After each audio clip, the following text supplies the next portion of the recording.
Aeroplane में सफर करना किसे अच्छा नहीं लगता, क्योंकि एरोप्लेन में सफर करना रोमांचक से भरा हुआ और सबसे सुरक्षित सफर में से एक है।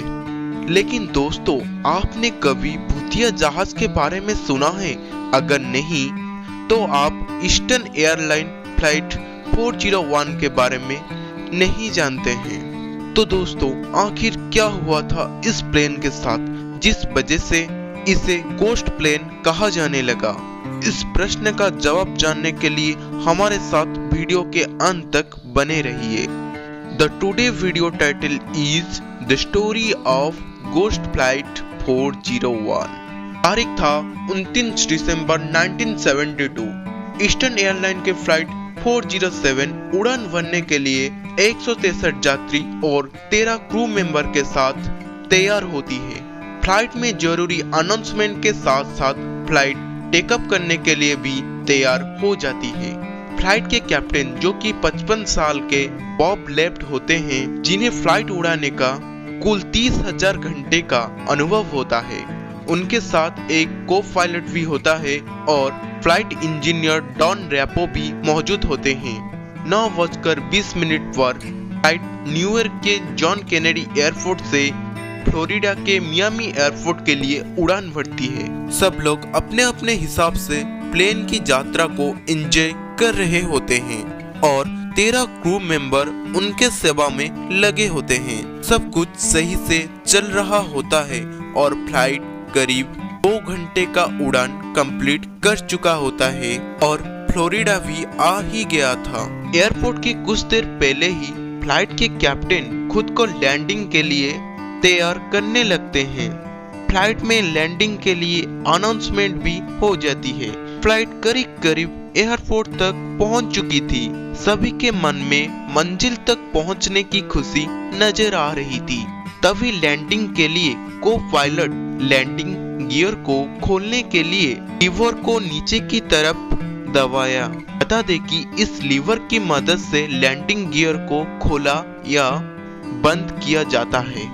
जब लैंडिंग गियर खुलता है तब सामने की स्क्रीन पर ग्रीन इंडिकेटर जलने लगता है।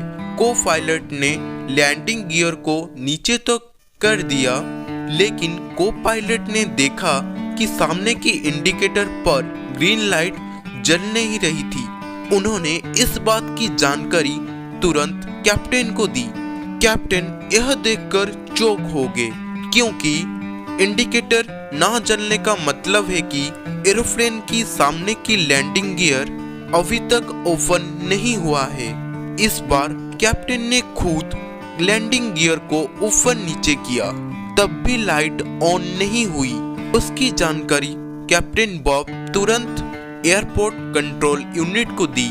एरोप्लेन तब तक नीचे आना शुरू हो गया था, इसलिए उसको कुछ मिनटों में लैंड करना था। लेकिन जब एयरपोर्ट यूनिट को इस बात का पता लगा, उन्होंने कैप्टन को कहा कि एरोप्लेन को 2000 फीट की ऊंचाई तक ले जाइए और ऑटो पायलट मोड पर डालकर खुद चेक कीजिए कि आगे की लैंडिंग गियर के साथ क्या हुआ है। कंट्रोल यूनिट ने जैसा कहा, पायलट ने खुद वैसा ही किया। 2000 फीट पर लेकर ऑटो पायलट मोड पर डाल दिया। एरोप्लेन में जो इंजीनियर मौजूद थे कैबिन में पहुंचते हैं और इंडिकेटर को देखते हैं। उन्हें लगता है कि इंडिकेटर ही खराब हो गया है, इसलिए उन्होंने पूरी इंडिकेटर को खोलकर चेक किया, लेकिन वो पूरा सही था। उसके बाद वो प्लेन के मेन बटन को दबाया, जिसे दबाने से पता चलता है कि सब कुछ सही से चल रहा है या नहीं। लेकिन इस बार भी वो ग्रीन लाइट ऑन नहीं हुआ। उसके बाद प्लेन के कैप्टन ने प्लेन के इंजीनियर को सबसे बटन केबिन पर जाकर वहां से आगे की लैंडिंग गियर को देखने के लिए कहा। इंजीनियर कैप्टन के कहने के मुताबिक बटन केबिन में पहुंच चुके थे। इधर 10 मिनट का समय बीत चुका था। प्लेन ऑटो पायलट मोड पर था और सतह से बहुत धीरे धीरे नीचे भी आ रहा था। जिस बात का अंदाजा किसी को भी नहीं था। इंजीनियर ने जो देखा वो असल में मौत थी। उन्होंने देखा कि पीछे का लैंडिंग गियर खुल गया था, लेकिन आगे की लैंडिंग गियर बंद था, जिसके बिना लैंडिंग पॉसिबल ही नहीं है। तब प्लेन नीचे होने के कारण आउट ऑफ कंट्रोल हो गया और प्लेन करीब 1000 फीट की ऊंचाई पर आ गया था। यह देखकर पायलट को लगा कि अगर प्लेन और नीचे आएगा तो किसी से टकरा जाएगा, इसलिए वो प्लेन को 180 डिग्री मोड़ने की कोशिश करने लगे। लेकिन यह कोशिश पूरी तरह से नाकाम रही और प्लेन बुरी तरीके से क्रैश हो गया। इस प्लेन क्रैश में 101 यात्रियों की मौत हुई और 75 लोगों को बचा लिया गया। दोस्तों, अभी आपको लग रहा होगा कि यह कहानी में कहीं पर भी भूत तो आया ही नहीं। दोस्तों, ये कहानी यहीं पर खत्म नहीं हुई, बल्कि एक तरह से यहीं से शुरू होती है। इस फ्लाइट के हादसे के बाद और एक ईस्टर्न एयरलाइन फ्लाइट ट्राइस्टार 318 ने न्यूयॉर्क से मियामी एयरपोर्ट के लिए उड़ान भरी थी। उड़ान भरने के बाद फ्लाइट के क्रू मेंबर मैरी फ्लाइट के फूड स्टोर की तरफ जाने लगती है और जब ओवन से कुछ चीज निकालने के लिए हाथ बढ़ाया, उसके सामने एक डरावनी शक्ल थी जिसके आंख हिल रहे थे। उस समय मैरी को लगा कि यह इसका वहम है, लेकिन जब वो दोबारा अपने हाथ ओवन की तरफ बढ़ाया, वो चेहरा फिर से सामने आ गया। मैरी तुरंत वहां से भागकर इंजीनियर को यह बात कही। पहले तो इंजीनियर को यह बात मजाक लगी, लेकिन जब इंजीनियर खुद मैरी के साथ फूड स्टोर के तरफ गया, उसने भी वहां वही देखा जो मैरी बता रही थी, एक डरावनी चेहरा जो कुछ बोलने की कोशिश कर रहा था। इस बार इस चेहरे से आवाज आ रही थी और वो सतर्क कर रहा था कि प्लेन में कुछ देर में आग लग जाएगी।